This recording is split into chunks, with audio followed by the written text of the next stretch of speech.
Hello everyone and welcome to Practical Inclusion on what is currently NAIDOC Week.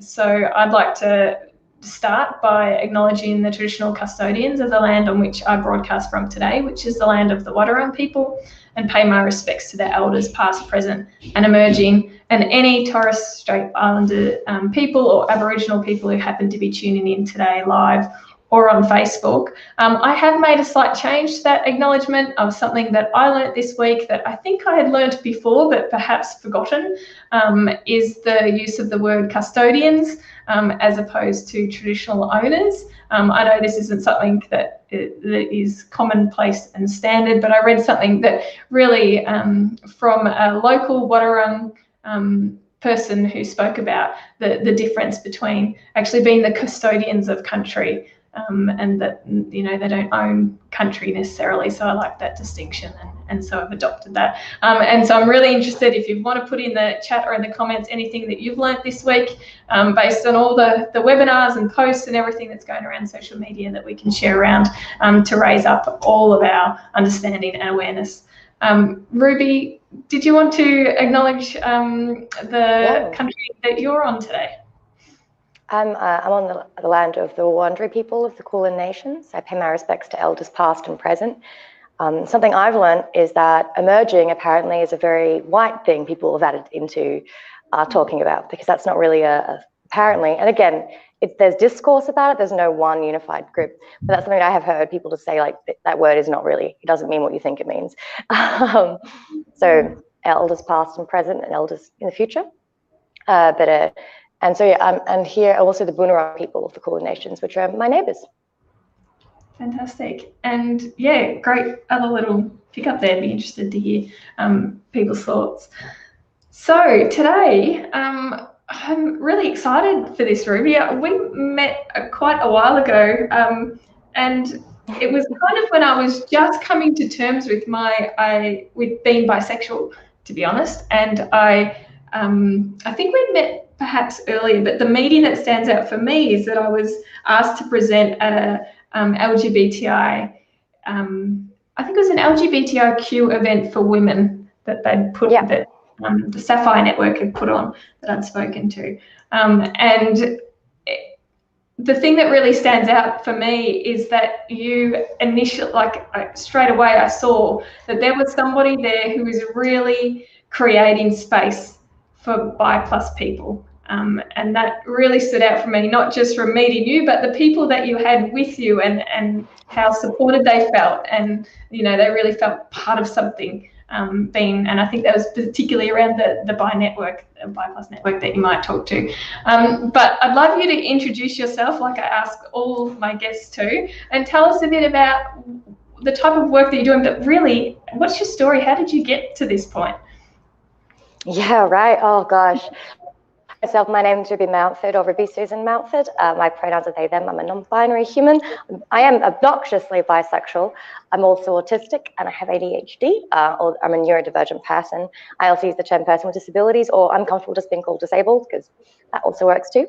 And yeah, at the moment I work as the Disability Inclusion Officer at Thorn Harbour Health. I also work as the LGBTIQ Project Officer at Your Community Health in Darebin Council area.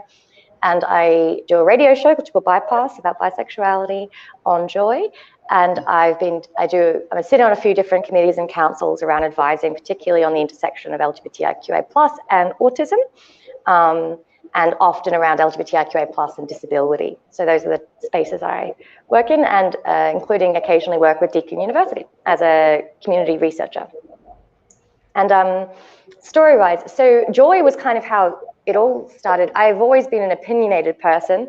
Autistic people, we have a thing, I think it's, well, not all of us, but some of us, it's called justice sensitivity. It's also an ADHD thing. It's just a very visceral and emotional reaction to the perception of unfairness. And I think that also, my brother's also part of the LGBTIQ+ community. So when I was growing up, that was always something that I felt very strongly about. As a bi+ person, I didn't really feel like that was, I didn't feel it was impacting me as much, in part because I'd been like, while I'd had a relationship with someone who at the time, I also was hearing from other cis women that lesbians didn't really date bisexuals. So I just kind of didn't feel like I was really part of a queer community. But my brother he was having a really hard time, and I had a lot of thoughts on that. And so a friend of mine suggested I volunteer for Joy, and while they were still the gay and lesbian station at the time, they were putting a call out for bisexual people. And I was studying communications and journalism, so they wanted me to do news reading, and that led to me doing a few interviews with the US, and that was at the time when North Carolina was passing the bathroom bill, which was the first of what has now been several years of anti-trans legislation passing in Republican-led states in the US. And it was really kind of the beginning of what we've just seen as being a pretty big sweeping movement that's continuing. And that also led to then Joy wanted to set up a bisexual show, so that led to me actually meeting other bisexual people. And while I'd obviously met them before, because there's a lot of us, it was definitely the first time I'd been in a place where we all knew we were definitely bisexual, and we were all being told that not only should we talk about it, we really had to talk about it, and that was the whole point of us being there. And I don't think it would have really happened otherwise. And I think that led to, sorry, I'm just fidgeting with my hair, because looking at myself, I always feel like a parakeet. I'm just like, what's that? What's going on? Why am I sitting properly? No, totally. Yeah, just always fussing. I'll fidget with something else. And so that kind of led to, again, that actually starting to have a purpose and a reason to really want to understand this part of my identity that previously I had unknowingly just kind of shut it off and had only ever really tolerated in myself. There was never really a sense of loving it, let alone like celebrating being bisexual.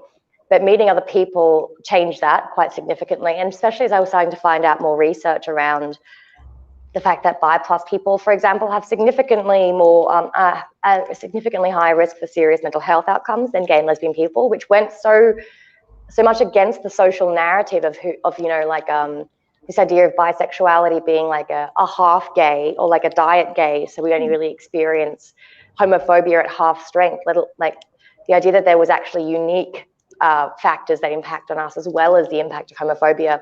And in fact, without any place to go where you're not feeling on edge and vigilant and not really sure of your welcome or of your acceptance and the long-term impacts of those, I'd never really thought about before. And around that same time, I was diagnosed with autism or autism spectrum disorder. I also with ADHD, and that was also really complicated because unlike a lot of people, I had not sought a diagnosis. It came very much out of the blue. I had not read anything about autism and particularly how it manifests in people who are assigned female at birth, and particularly in people who are relatively who have enough supports around them and do well enough at school to kind of skirt under the radar for those kinds of developmental disorders or developmental disabilities. And so I think that had a huge impact. And it took time, but it was also because I was already at that point in queer spaces and having to really learn what the pathways were to celebrating an identity that was not celebrated, and that the idea of celebration was still, to most people, very strange and really unfathomable. To the point, like we're even recently, mild tangent, this will definitely happen sometimes, but IKEA did this whole series of pride-themed couches, and the one for bisexuality was like a horror show that had this poem about how no one believes you. I was like, well, look, invisibility and erasure are big parts of the bisexual experience, but that's not what our pride is. Is the idea of our pride and celebration so bizarre a concept that we don't even know how to celebrate in ourselves? For the most part, yes, it's absolutely true. And I think that actually having to have already found ways to make that path for myself made finding pride as an autistic person, it meant that I already kind of had some of the tools or the understandings of what was going to make it harder. What was going to make it easier, which was it's always come down to me, is like finding people who are a similar hearing experiences, being constantly curious about the experiences of other people, and just continuously opening up worldviews over and over again. And so that kind of led to, because I was already starting to do appear and be able to speak on BIPLUS issues, I would mention that I was also an autistic person with ADHD because I felt that was important. And that led to me meeting other autistic people, and that led to me unpacking more of that part of myself.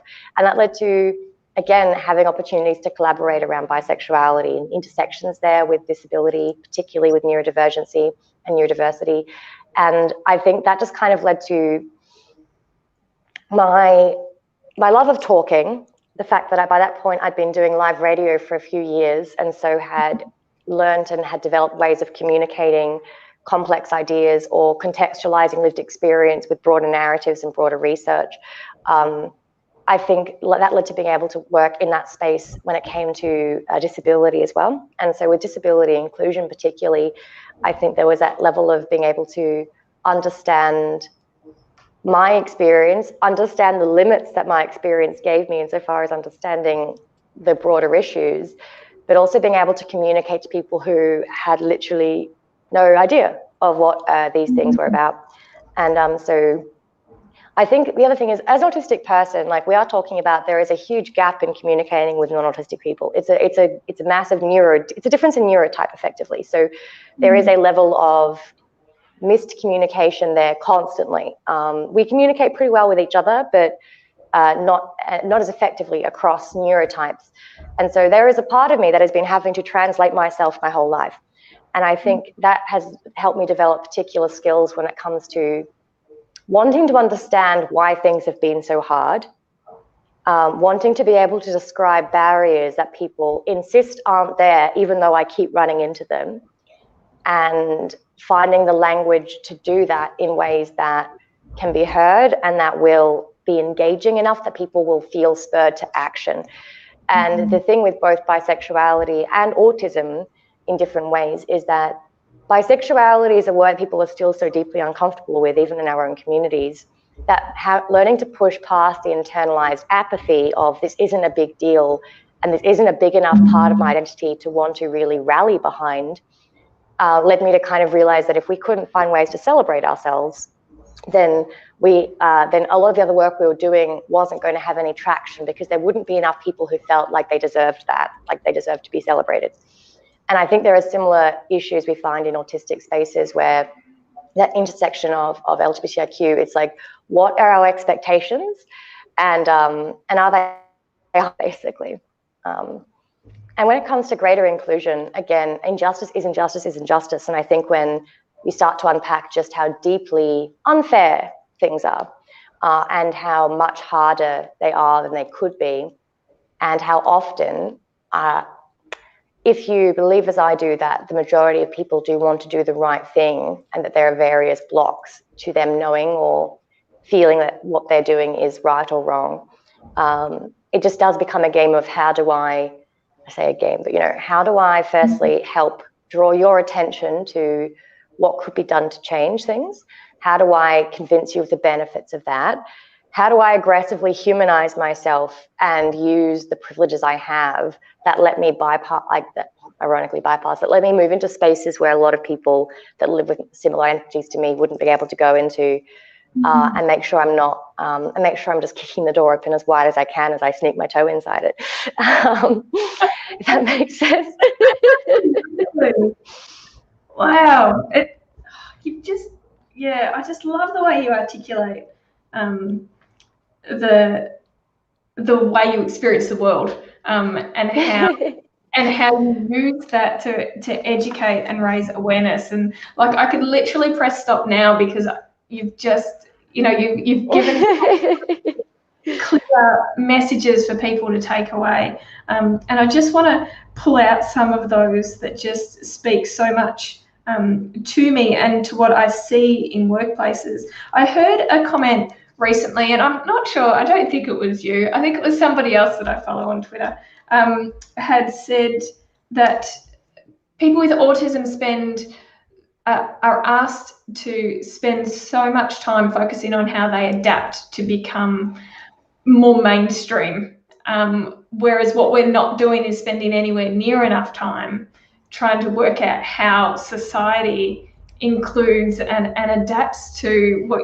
as you're describing here, people who add so much richness and can bring so much positivity and benefits to spaces that they've traditionally been excluded from. Interested in your thoughts around that and how you see that play out, maybe particularly in workplaces.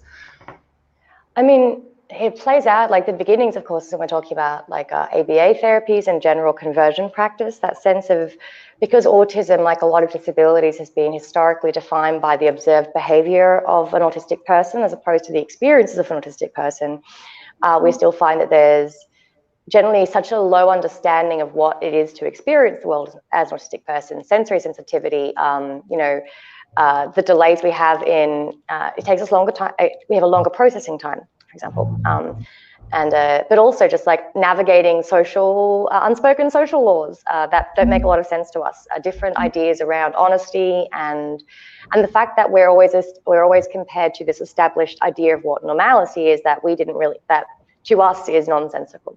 I think this also just comes down to, in the workplace, much like any marginalized group, it's that sense of who has to make the most effort in communicating and bridging that communication gap. And I suppose I didn't tweet that, but I would definitely have tweeted in the past around it. You know, we're not seeing non-autistic people feeling like they need to do any work to understand what our experiences are. So as a result, if we look at there being, you know, if you visualize or think of like a canyon, and we're on one side and neurotypical people and non-autistic people are on the other, ideally we'd both be building a bridge that meets in the middle. But at the moment, that's not the case. At the moment, we're just continually extending. And the further you extend without anything on the other side, the more precarious the position becomes. And I think that's often the issue because, of course, people can't see that we've spent all this time building and we've actually worked very, very hard to reach the point where they can talk to us at all. And we are just so aware of how far we've had to come out and how far from our comfort spaces we are. And because that awareness is not shared, it means that the frustrations that can come with that, the resentment that can come with that is not really understood or seen until it becomes very visible. And by that point, often it's not really understood where it comes from.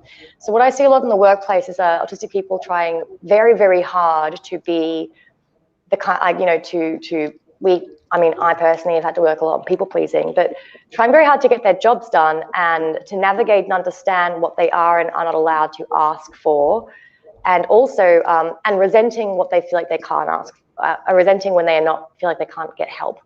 And the other idea is, experience autistic people, we tend to, from a pretty young age, have a very negative experience of just our own sense of self.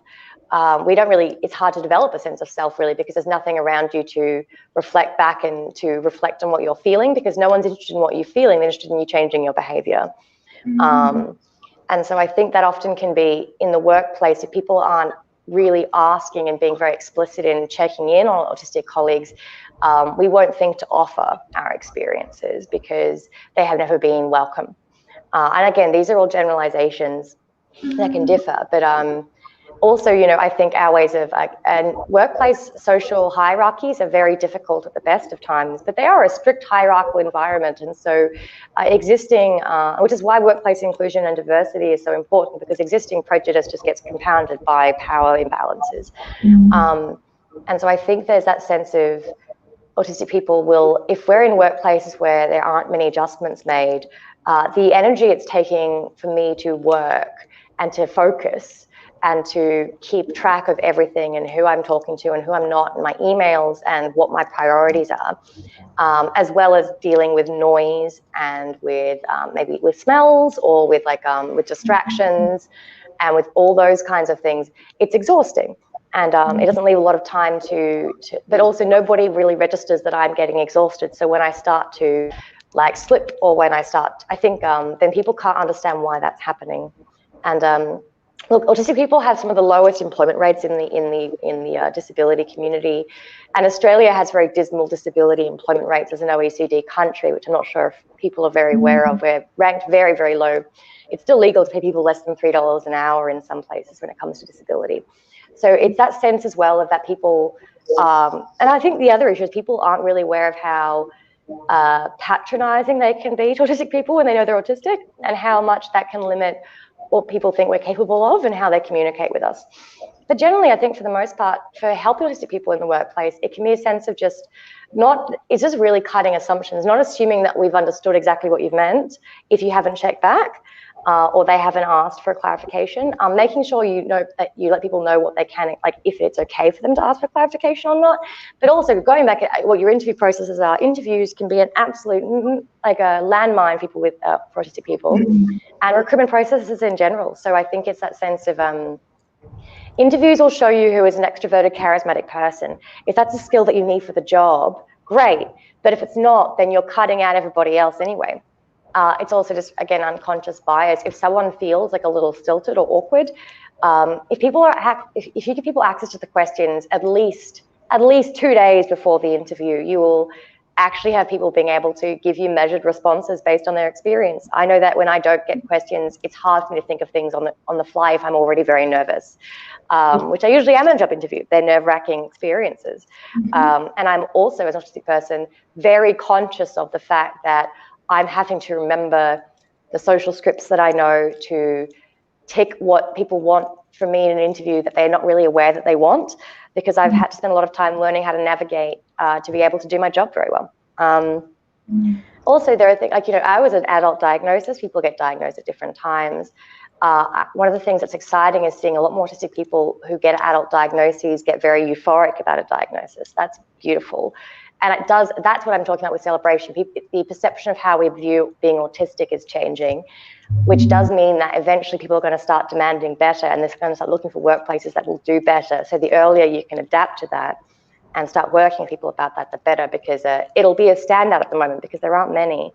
And organizations like Aspect, which have very varied histories with autistic people, are starting to do work on LGBTIQ inclusion particularly. But, a study in the UK showed that 30% of trans people are autistic at least. It's a significant overlap. So it's really, you can't really do work on one or the other without understanding the significance of the intersection there.